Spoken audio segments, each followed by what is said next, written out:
and let us all do we can to build a better future. We all know that there is still challengers to Joe Biden in the primary. You have Marianne Williamson, Representative Phillips, and yes, even Cenk Uygur himself. But right now, case study QB, I don't know how you sit through it. I don't know how you do it.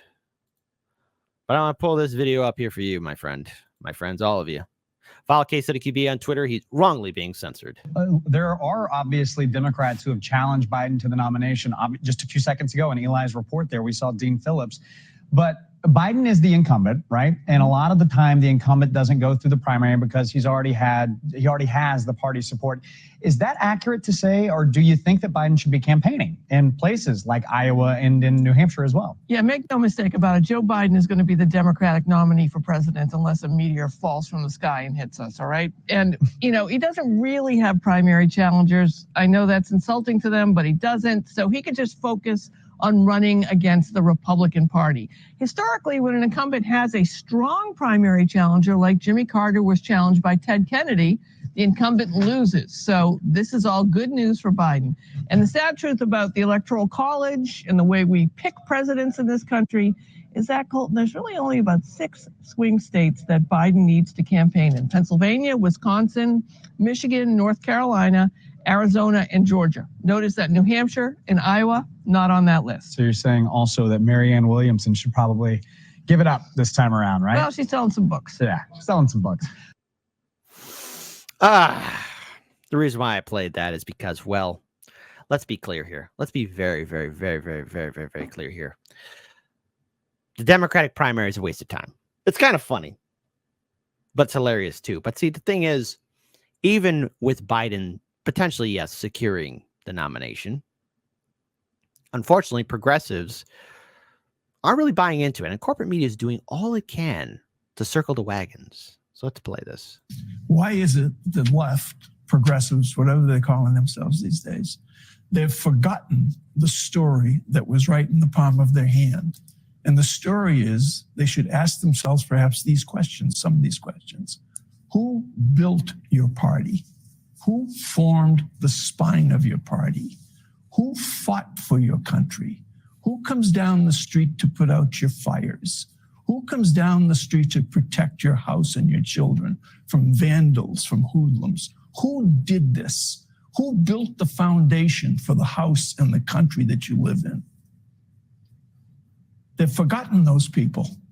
Those people are the core of a movement that lasted for 50 years, that formed the New Deal, that created Social Security, workmen's compensation, the GI Bill, all the things that built the middle class. And the progressives today, no time for them. Well, I think the Democratic Party, and this has happened in the UK, in a lot of places around the world, center-left parties used to be labor parties, whether in name or in fact. Until, of course, when you open the floodgates in which money is speech and corporations are people, and you could buy off our politicians. That was the galvanizing force. That was the organizing force. That was the force multiplication in the field, labor unions. And then labor unions were decimated by the ascendancy of the Reaganite right, and membership tanked.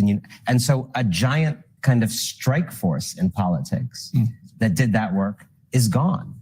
And in that vacuum, center-left parties, including the Democratic Party, became much more and more academia-adjacent parties, right, dominated by debates over terminology. Some of these debates are very, very important. Don't get me wrong. We're having a bigger debate over the Harvard presidency than we are about middle-class people. Right.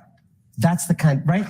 It's not about who's right in that Harvard debate. It's just like, why are we even talking about Harvard? It's the wrong conversation, right? And we're not talking about making factories safer for people who work there. And so one of the things that the Inc. we're doing this year is trying to step back and look at these bigger questions of why we are in a situation where American autocracy is even possible. And I think one of the things we've looked at in this interview with Ruth Ben-Ghiat I had yesterday and Daniel Ziblatt last week is, does the Democratic Party need to recenter itself as a union-based party, particularly in a moment when there are... And that can't be done. The Democratic Party can't fix itself. The Democratic Party shot itself in the foot with voters. Never forget Philly. Never forget how the Democratic Party, just like the Republican Party, does insider trading, how it constantly has, again, its own actions and its own guilt of corruption. See, both parties forgot the American people. Inflation's running amok. Our infrastructure's falling apart. The whole system is cracking down. So, Democrats, when you're trying to reach out to voters, just remember, there are a lot of people starving. There's a lot of people angry. There's a lot of people who feel like they've been left behind. And don't worry, Republican Party, you're seeing that amongst your voters. Right now, Trump is the only one keeping your party relevant because at least he kept his political organization together. But even there will be a time after Trump where voters across the board are looking at both parties, realizing that both parties have abandoned us. We don't have a seat at the table because this table is non-existent for us. We don't have a seat at the table because the system keeps falling apart. So in other words, when you see on social media people bullying you or pushing you around, just remember, it's their last desperate attempt to be relevant and either that desperately hold on to power. This is why we need independence. This is why we need citizen ballot initiatives. This is why we need to start breaking away from the two-party system. This is why we need to get money out of politics because nothing is working for us. And the media right now is struggling because, does the Democratic Party have to fix itself? Yeah, there was a chance. Theoretically, just as Democrats, brand new Congress, our revolution, to a lesser extent, DSA could have done more, should have done more, but they didn't because they got intertwined with the system. The Democratic Party, just like the Republican Party, doesn't want to change. It's one big club, and you ain't in it.